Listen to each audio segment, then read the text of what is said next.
নমস্কার, আমি Joydeep Arya, doctor safe হ্যান্সেল, কলকাতা সেন্টার হেড এবং রিজিনাল ম্যানেজার ফর মার্কেটিং। আজ আমরা এসটিআই, এসটিডি এবং এইচআইভি নিয়ে কথা বলবো। তার জন্যে আমাদের ক্লিনিকের যে কনসালটেন্ট ডক্টর আছেন, ডক্টর ভগবান মহাপাত্র, উনি আজকে আমাদের সাথে আছেন। ডক্টরবাবু, ইন্ট্রোডিউস ইয়োরসেলফ প্লিজ। নমস্কার, আমি ডক্টর ভগবান মহাপাত্র। আমি বিগত 12 বছর ধরে এইচআইভি, এসটিআই এইসব পরিষেবা কলকাতা, ভারতবর্ষের সব রাজ্যতে দিচ্ছি। এখন আমি ডক্টর সেফের সাথে যুক্ত আছি এই যে কনসালট্যান্ট। তো আজকে আমি আপনাদের অনেক কিছু কিউরি আছে যেগুলো আমরা একটা ডিসকাশন করবো, হেলথ ডিসকাশন, সেই মাধ্যমে আমরা এগুলো ক্লিয়ার করবো। আমাদের কাছে অনেক ইউজার প্রশ্ন করে যে আপনি STI, what is STI, STI মানে কি, এসটিআই কি, কি করে হয়, কেন হয়? তো প্রথম প্রশ্ন আপনার কাছে যে এসটিআইটা কি হয়? খুব ভালো কোশ্চেন, এটা আমাদের সবাইদের মধ্যে জানা উচিত। এসটিআই যে কোনো আমরা বলছি, এসটিআই হচ্ছে সেক্সুয়াল ট্রান্সমিটেড ইনফেকশন। নর্মালি ইনফেকশনের মানে হয়তো প্রায় আমরা সবাই বুঝে গেছি করোনা থাকে কি কিছু একটা ইনফেকশন শরীরের মধ্যে বলে শরীরটা খুব ভালো লাগে না, মানে রোগ দিকে যায়, কোনো একটা ডিজিজ দিকে যায়।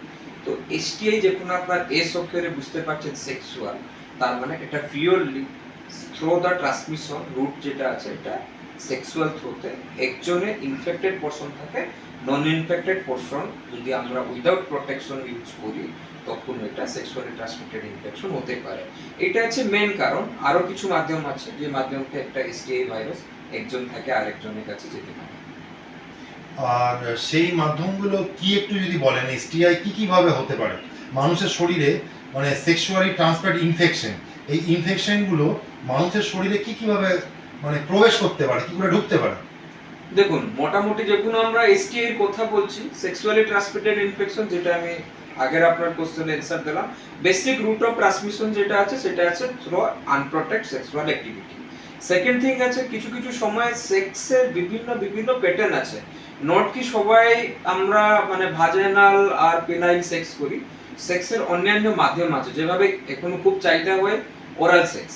তো ওরাল সেক্সে যদি কোনোভাবে, এখানে তো আপনাদের পেনিস আর ভাজাইনার সম্পর্ক থাকলো না, এখানে মুখ মানে ওরাল দ্বারা সেক্সটা নিয়ে হলো, তখন কি হয় একজনে যদি মুখে কোনো কিছু ধরনের ঘাটা বা কোনো কিছু ধরনের এই সেক্সুয়ালি ট্রান্সমিটেড ইনফেকশন যদি কারো হয়ে থাকে, আর উইদাউট কন্ডমে কারো যদি যৌনাঙ্গকে আমরা ওই সেক্সুয়াল প্লেজারের হিসাবে ওরাল সেক্স করি, তখন কিন্তু একজন থেকে আরেকজনকে সেক্সুয়ালি ট্রান্সমিটেড ইনফেকশন খুবই চান্স আছে ইনফেকশন হওয়ার। আচ্ছা, আর মানে এই কারো যদি এসটিআই হয় তাহলে ইজ এসটিআই কিউরেবল, মানে এটা কি নিরাময় হয়? দেখুন, অনেক ধরনের এসটিআই আছে যেগুলা কিউরেবল, অনেক কিছু এসটিআই আছে যেগুলো নন কিউরেবল। কিন্তু সবকিছুতে কিউরেবল বা নন কিউরেবল এটা ডিপেন্ড করে আপনার ইনফেকশন কতটা মাত্রাতে শরীরে হয়েছে আর আপনি কত তাড়াতাড়ি ডাক্তারের কাছে আসে আপনাদের পরীক্ষা ফিজিক্যাল এক্সামিনেশনটা করিয়ে নিয়েছেন, আর যে রেসপেক্টিভ টেস্টগুলো আছে সেগুলো আপনি কত তাড়াতাড়ি করতে, everything is depends on value. কারণ আমরা যখন রক্ত পরীক্ষা করি বা এসটিআই কি হয়েছে জানার জন্য কিছু পরীক্ষা করি, তখন কিন্তু আমরা কিছু টেস্ট করি, সেই টেস্টের রেজাল্ট উপরে আপনাকে নির্ভর করে কি এই এসটিআই আপনার 100% থাকবে না 100% ঠিক হবে না কত দিনের মধ্যে ক্লিয়ার। আচ্ছা, এবারে আমার প্রশ্ন হচ্ছে ডাক্তারবাবু, হোয়াট ইজ এসটিডি, মানে এসটিডি কি, জিনিসটা কি? আমরা জানি এসটিডি মানে হচ্ছে সেক্সুয়ালি ট্রান্সমিটেড ডিজিজেস, তা কি ধরনের ডিজিজ, আর হলে কি ইজ ইট কিউরেবল, মানে ওটা কি মানে নিরাময় হয়, রোগ নিরাময় হয়? আর এর তৃতীয় ভাগ হচ্ছে যে আমরা নিজেদেরকে কি করে সুরক্ষিত রাখবো এসটিডি থেকে, যাতে কারণ এসটিডি সেক্সুয়ালি ট্রান্সমিটেড ডিজিজেস না হয়।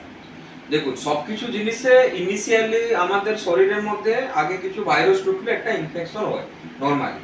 ইনফেকশন যখন আমরা আনট্রিট করি অনেক বছর পরে, অনেক মাস পরে, এটা পিওরলি ডিপেন্ড করে আপনার শরীরের মধ্যে ইমিউনিটি কত আছে।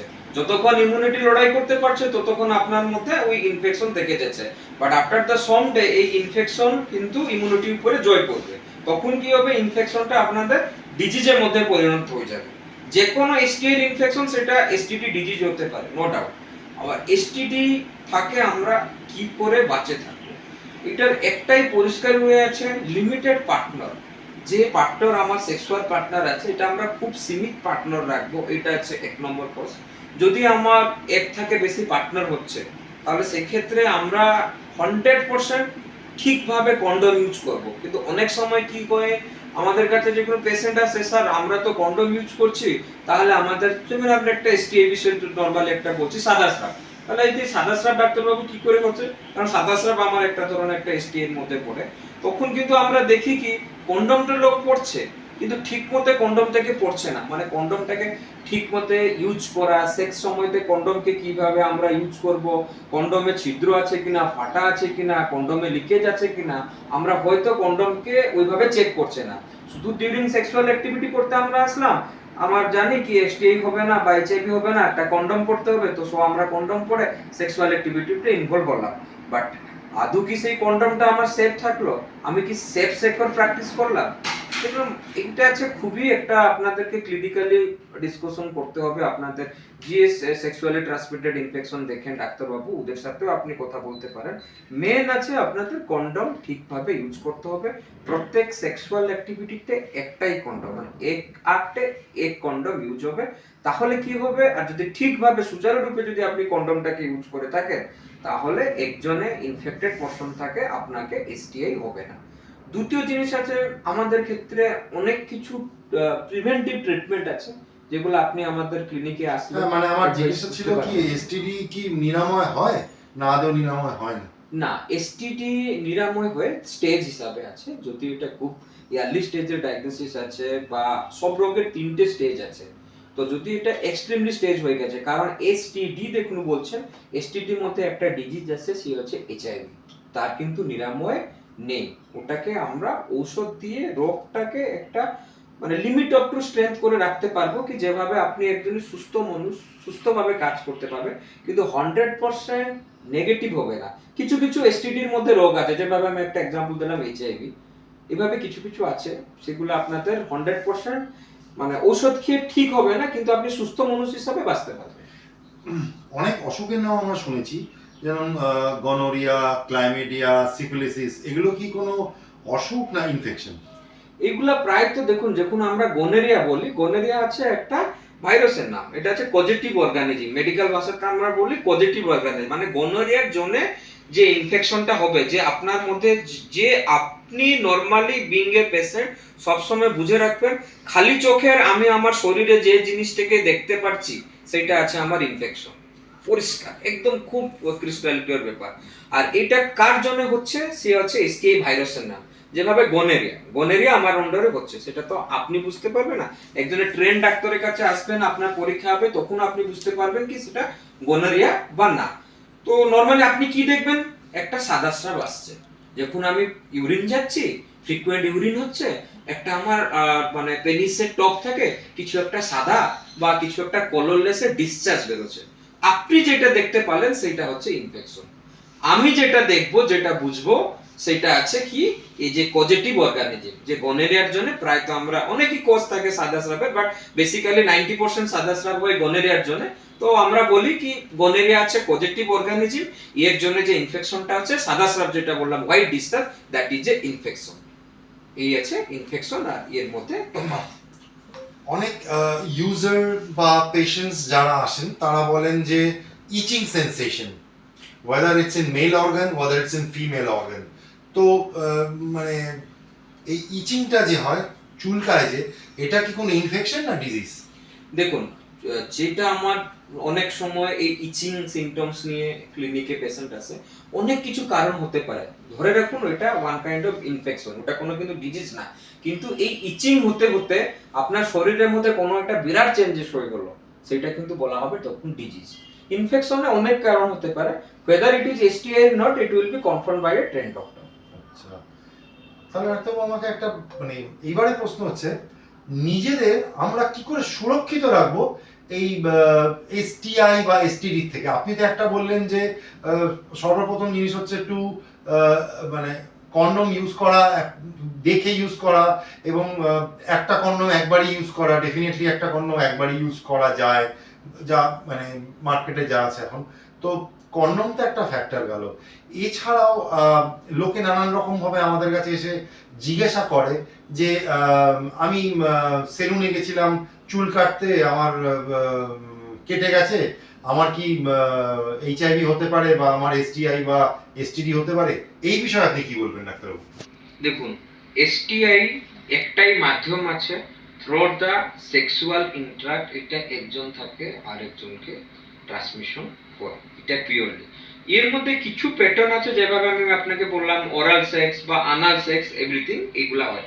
কাকে আমি ছুঁয়ে দিলে এসটিআই হয় না, বা কার সাথে আমি যদি টয়লেট ইউজ করে তখন এসটিআই হয় না, কার যদি আমরা হ্যাঁ একটু স্কিন ইনফেকশন হতে পারে, যেটা ডর্মাটাইটিস আমরা বলি, স্কিনের কিছু নরমাল ইনফেকশন হতে পারে, কিন্তু এর দ্বারা সেক্সুয়ালি ট্রান্সমিটেড ইনফেকশন অন্য কোনো রাস্তা নেই, প্রায়ত অনলি দ্য ওয়ে। কারণ সেক্সুয়ালি ট্রান্সমিটেড ইনফেকশন আপনাকে ফার্স্ট রোড এস ডিফারেন্সিয়েট করছে এস ফর সেক্স, তো আপনি ধরে রাখুন এটা সেক্সুয়াল অ্যাক্টিভিটি দ্বারাই হয়। হ্যাঁ, এইচআইভি যখন আপনি বলছেন, যখন আমরা সেলুনে যাচ্ছি, শেভিং করছি, যদি একটা ব্লেড আছে, ওই ব্লেডের যদি সবাইকে যদি সেভ করা থাকে, তাহলে তখন যদি কেউ এইচআইভি ইনফেক্টেড পারসন সেলুনে এসছে, ওর একটা কট হয়ে গেল, ব্লাড, যেখানে ব্লাডে ট্রান্সফিউশন আসলো, একজনে ভালো লোক গিয়েছে, এরপরে হয়তো ওটাকে লেজারটাকে ক্লিন করা হয়নি, বা একটাই ব্লেডের অনেক দোকানে ভিড় ছিল, ওই সেম ব্লেডটাকে ইউজ করা হচ্ছে সেভিং করার জন্য, তো সেই ক্ষেত্রে চান্সেস থাকে। বাট এটা দেখা যায় কি যে এইচআইভি ভাইরাসটা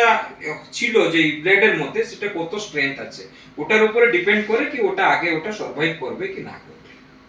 ডাক্তারবাবু, আমরা যতদূর জানি যে এইচআইভি যে ভাইরাস আছে, সেই ভাইরাস মানুষের বডি থেকে মানে বেরিয়ে যাওয়ার পর, শরীর থেকে বেরিয়ে যাওয়ার পর 30 সেকেন্ড বাইরে সার্ভাইভ করতে পারে। ইন দ্যাট কেস, যখন কেউ একজন ইনফেক্টেড, কারুর দাড়ি কাটা হয়েছে বা কিছু হয়েছে, সেই রেজারে তো ব্লেড চেঞ্জ করাই হয়, তো রেজারটা মাঝে মাঝে হয়তো ক্লিন করা হয় না, ইন দ্যাট কেস ব্লাড লেগে রয়েছে। কিন্তু আমরা যতদূর পড়াশুনো বা জ্ঞান আমাদের, যে 30 সেকেন্ড, এটা কি সত্যি যে 30 সেকেন্ড পর হিউম্যান বডি থেকে ডিসচার্জ হওয়ার পর জার্মসটা মানে ভাইরাসটা মানে শেষ হয়ে যায় বা ধ্বংস হয়ে যায়? দেখুন, এইচআইভি ভাইরাস, আমাদের যে ভাইরাসের টাইপোলজি করা আছে, এটা ওয়ার্ল্ডের 52 নম্বর র্যাঙ্কের আছে। এটা যে কোনো 52 নম্বর র্যাঙ্কের আছে, এর মানে আছে কি এর থেকে আরো 51 টাইপের হাইয়েস্ট র্যাঙ্কের ভাইরাস আছে। তো এইচআইভি অতটা ভয়ঙ্কর ভাইরাস না, এর উপরে কিন্তু আরো ভয়ঙ্কর ভাইরাস আছে। হ্যাঁ, but it's of life threatening. যেটা আপনি বললেন ব্লাডের মধ্যে কন্টামিনেশন যে কোনো হয়, 30 সেকেন্ড বাঁচতে পারে, এটা আমরা নরমালি একটা এইচআইভি ভাইরাস উপরে স্টাডি করে বলি কি হ্যাঁ 30 সেকেন্ড এইচআইভি ভাইরাস বাইরে বাঁচতে পারে। যদি এটা 30 সেকেন্ডের পরে হয়ে গেছে, তখন তাহলে কিন্তু কোনো চান্স নেই। বাট যদি তখন একটা কোশ্চেন মার্ক আসছে, ভাইরাসের স্ট্রেংথ, মানে ভাইরাসের জীবন কতদিন ভাইরাসটা বাঁচবে, কত সময় বাঁচবে, এটা পিওরলি ডিপেন্ড করে ওর কতটা স্ট্রেংথ আছে, ওর উপরে নির্ভর করে। ফর দ্য সেফর সাইড, আমরা সবসময় যে কোনো ইউজ করব রেজর, দেখে নেব ব্লেডটা চেঞ্জ হয়েছে কিনা, আর রেজরটাকে হালকা একটা কোনো অ্যালকোহল, যেভাবে আফটার সেভ লোশন থাকে বা ইয়ে থাকে, এগুলাতে দিয়ে ইউজ হয়েছে কিনা আমরা নরমালি এগুলাকে চেক করে নেব ফর দ্য সেফর সাইড। এই তো গেল আপনার রেজারের বিষয় বা সেলুন বা কোনো পার্লারে গিয়ে থেকে আসা। অনেকে আবার ক্লেম করে যে ট্যাটু করিয়েছি, তারপর থেকে শরীরটা খারাপ হয়েছে, ট্যাটুর নিডলটা হয়তো স্টেরিলাইজ ছিল না বা কিছু ছিল না, তো ট্যাটুর থেকে কি কোনো রকম ভাবে ইনফেকশন ছড়াতে পারে? অ্যাকচুয়ালি দেখুন, টাটু যখন আমরা বলছি, ইট ইজ এ আর্টিস্টিং, এটাকে কিন্তু সবাই আর্টিস্ট হিসাবে মানে না, কিছু এটাকে প্রফেশনাল বিজনেস হিসাবে মানে। তো আমরা যেটুকু দেখি, যখন আমরা স্টাডি করি, তখন টাটুতে একটা নিডল ইউজ হয়।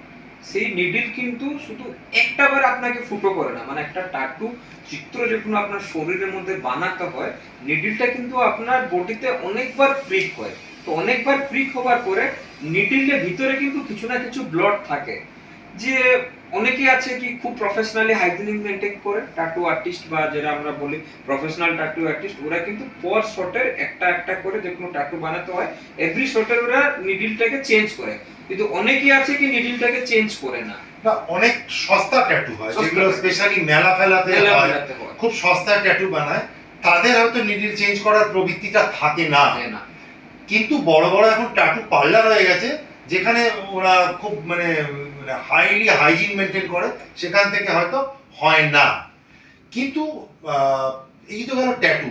আবার অনেকে বলে যে যারা সিরিঞ্জ দিয়ে ড্রাগ নেয় বা ড্রাগ ইউজ করে তাদেরও নাকি ট্রান্সমিট হয় এসটিডি ডিজিজটা। এটাই খুব ভাইটাল কোশ্চেন। এখনো আমরা যে যুবপিঢ়ি আছে বা একটা পার্টিকুলার এজ আছে, সবাই মধ্যে একটা নেশা প্রবণতা অনেকটাই বেশি আছে। তো নেশা প্রবণতা যখন আমি বলছি তাকে বলা হচ্ছে ইনজেকটিভ ড্রাগ ইউজার, মানে ইনজেকশনের মাধ্যমে একজনটাকে আরেকজনকে নেশা করা। এটা একটা প্যাটার্ন, খুব ভানারেবল হাই রিস্ক প্যাটার্ন। কেন না, প্রায় তো যে কোনো একটা লোক নেশা অনেকই গ্রুপের মিলিয়ে নিয়ে, 4 জন 5 জন মিলে নিয়ে, ওর মধ্যে আমরা জানি না তো কাকে এইচআইভি অলরেডি পজিটিভ হয়েছে। তো যে সাপোজ ওর মধ্যে কাকে একজনকে এইচআইভি পজিটিভ হয়েছে, ও যদি নেশাটা প্রথমে করলো আর ওর মধ্যে অলরেডি ব্লাডে, যখন আমি বললাম ট্রান্সমিশন ওয়ে ব্লাডে হতে পারে, তো ওর ব্লাডের ইনফেক্টেড এইচআইভি ব্লাড ওই নিডলের মধ্যে চলে আসলো। যখন ওই নিডলটা আরেকজনের প্রিক হবে নেশার জন্য, তখন কি সমস্যা হবে? তখন ওই এইচআইভি যে ব্লাডের ভিতরে যেটা আছে সেটা আরেকজনকে থ্রো নিডল হতে পারে। ইনজেকটিভ ড্রাগ ইউজার আইডিউর মধ্যে এইচআইভি পজিটিভিটি খুব ভালো রকমে আছে, আমার ভারতবর্ষের যে খুব ভালো রকমে আছে, ওই প্রবণতাটা হতে পারে। বুঝতে পারলাম।